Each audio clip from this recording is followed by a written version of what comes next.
दोस्तों, कल रात मेरे सपने में ईश्वर आए। ईश्वर बहुत उदास थे। मैंने उनसे पूछा, आप इतना उदास क्यों हो? ईश्वर ने जवाब दिया कि मैं तुम इंसानों की वजह से उदास हूं, क्योंकि तुम इंसानों के जीवन में जब भी कोई परेशानी आती है तो उसका दोष तुम मुझ पर लगाते हो। मैंने ईश्वर से कहा, इसमें गलत क्या है? हमें हमेशा एक ही बात बताई जाती है कि इस दुनिया में जो भी होता है वो ईश्वर की मर्जी से होता है। पत्ता भी बगैर आपकी इच्छा से नहीं हिलता। इस बात से ये पता चलता है कि इंसान के जीवन में अगर कोई भी घटना या दुर्घटना घटती है उसमें आपकी ही इच्छा होती है। ये बात सुनकर ईश्वर थोड़ा सा मुस्कुराए और उन्होंने मुझसे कुछ सवाल पूछे। ईश्वर ने मुझसे पूछा, एक व्यक्ति रोज शराब पीता है, कई साल लगातार शराब पीने से उसका लीवर खराब हो गया है। सच बोलना, उसके लीवर को खराब करने में मेरा क्या हाथ है? मैंने तो उसको इस दुनिया में एक स्वस्थ लीवर के साथ भेजा था।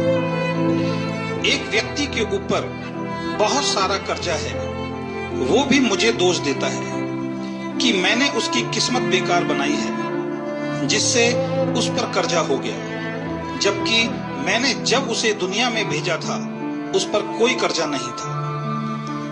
एक व्यक्ति बहुत गरीब है, एक साधारण सी नौकरी करता है, लेकिन उस नौकरी को छोड़ने को तैयार नहीं है। इसका मतलब उसे जो उस नौकरी से मिल रहा है उससे ज्यादा पाने का वो प्रयास नहीं करता और मुझे ही दोष देता है, मैंने उसको गरीब बनाया है। जब सास और बहू की आपस में नहीं बनती तो वो भी कहती है कि कैसी बहू भगवान ने हमें दी है। जबकि मैं उनसे पूछना चाहता हूँ कि बहू देखने जब वो गए थे तो क्या मुझे साथ लेकर गए थे?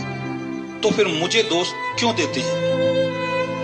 जब पति पत्नी की आपस में नहीं बनती तो वो भी यही कहते हैं, भगवान ने कैसी जोड़ी बनाई है, जबकि इसमें मेरा कोई हाथ नहीं है। ये सब उन दो परिवारों के लोगों की या लड़के लड़की की आपसी पसंद से हुआ है। किसी को बिजनेस में बहुत बड़ा नुकसान हो गया, वो भी यही कहता है, ये सब मैंने करवाया है, जबकि जिन गलतियों की वजह से नुकसान हुआ है वो मैंने नहीं, उसने खुद ही की है।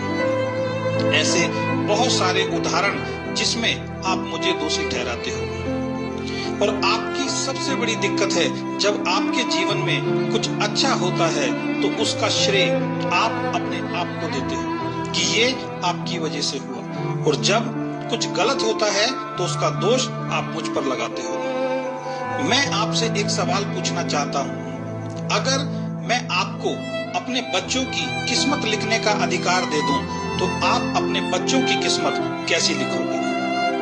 मैंने कहा कि मैं अपने बच्चों की किस्मत बेहतर से बेहतर लिखूंगा। मैं लिखूंगा, मेरे बेटे और बेटी को जीवन में कोई दुख ना हो, वो हमेशा खुश रहें, उनको हर वो खुशी मिले जो वो चाहते हैं। फिर ईश्वर ने मुझसे पूछा कि अगर आपका एक बच्चा नालायक है, आपका कहना नहीं मानता, और दूसरा बच्चा समझदार है, आपका कहना मानता है, इन दोनों की किस्मत आप कैसी लिखोगे? मैंने कहा कि दोनों बच्चे मेरे हैं, मैं नालायक और समझदार दोनों की किस्मत एक जैसी और अच्छी लिखूंगा। ईश्वर थोड़ा हंसे और मुझसे बोले, मैं कौन हूँ? आप सभी मुझे परमपिता परमेश्वर कहते हो, इसका मतलब आप सभी मेरी संतान हो। जब आप अपने सभी बच्चों की किस्मत बहुत अच्छी लिखोगे तो मैं आपकी किस्मत बेकार कैसे लिख सकता हूँ? हकीकत में मेरे पास आपकी किस्मत लिखने का कोई अधिकार नहीं है। मैं हर इंसान को एक जैसा बनाकर भेजता हूँ और आप सभी को एक चीज देकर भेजता हूँ जिसका नाम कर्म है। आप जैसा कर्म करेंगे वैसा फल आपके कर्मों से ये दुनिया आपको देती है। इसमें मैं तो कहीं भी नहीं हूँ। इस बात को अब मेरे तरीके से समझो। एक व्यक्ति शराब पीने में पैसा खर्च करता है, उसका शरीर खराब होगा क्योंकि उसका कर्म वैसा है। दूसरा व्यक्ति दूध बादाम खाता है, उसका शरीर बहुत अच्छा होगा क्योंकि उसका कर्म अच्छा है। एक विद्यार्थी परीक्षा में फेल होता है क्योंकि वो अच्छी तरह से पढ़ाई नहीं करता। दूसरा विद्यार्थी परीक्षा में टॉप करता है क्योंकि उसका कर्म अच्छा है, वो पढ़ाई बहुत अच्छी तरीके से करता है। एक व्यक्ति गरीब घर में पैदा होने के बाद भी अपनी मेहनत से करोड़ों रुपए की संपत्ति बनाता है, ये उसका कर्म है। दूसरा व्यक्ति बना बनाया सब कुछ खत्म कर देता है, ये उसका कर्म है। एक परिवार में सब साथ रहते हैं, स्वर्ग जैसा जीवन जीते हैं, बहुत प्यार है, ये उनका कर्म है। दूसरे परिवार में साथ रहना नर्क जैसा लगता है, ये उनका कर्म है।